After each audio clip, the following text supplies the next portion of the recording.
Hello, people. I'm Detroit Miracle. Yes, and indeed, I am here to talk about the job market or the economy in Star Wars.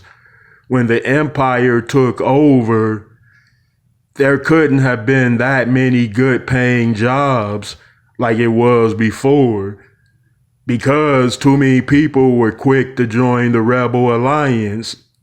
Remember, the Rebel Alliance was a growing movement. They were a dangerous movement because they were growing to the empire. If they stayed small to numbers like pirates, smugglers, and crime bosses, then they would be minimum.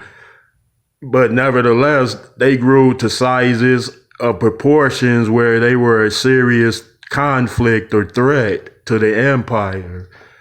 Yeah, so that showed that they were a growing movement that kept growing steadily and steadily. No matter what the empire did, they still grew as a result.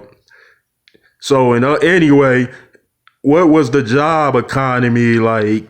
The job market?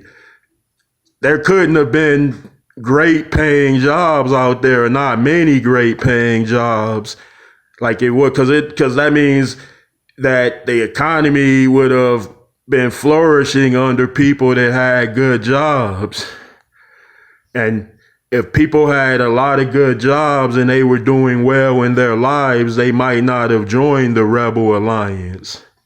Yeah, it's a sound theory. Like people that have great careers anywhere, they have great homes, they have a great car, a great family, they have the American dream, they have great pay, great travel packages, like great meal packages, all of that. So if you look at that situation in the Star Wars galaxy where many people are living good, eating good, enjoying their lives, they got plenty of money, like even the ones that got to work jobs, like such as menial labor jobs, they say if they have great paying jobs and they're happy, in an established galactic order, then why would they want to rebel against that whole practice and thing? Which sounds like a great life they would be rebelling against. Like if that wasn't a great enough life, then what life could the Rebel Alliance offer them? So it was like, in other words, so it had to be where like planets was like slave planets. It had to be like that where people weren't, because the emperor wanted most of the money for his massive building projects. Some would say he was insane and he was evil, cunning, ruthless, and all of that. So he thought in terms of sizes of terrorizing things that he could control, like planet-sized weapons that could destroy other planets and move through space from one end to the other. That's a terrifying notion, a terrifying thing, a terrifying reality. Yeah. So when the emperor built all those big things, he didn't like care about the people's needs as much with regard to him building Death Stars. And he was able to build a second Death Star much bigger and quicker than the first, even though it was a lot of parts left over. That seemed like a simple thing. Just sheet the metals, shape it, and then get androids to attach it on the outer structural area of it, like going around, and then you could build stuff on those, I suppose. Yeah.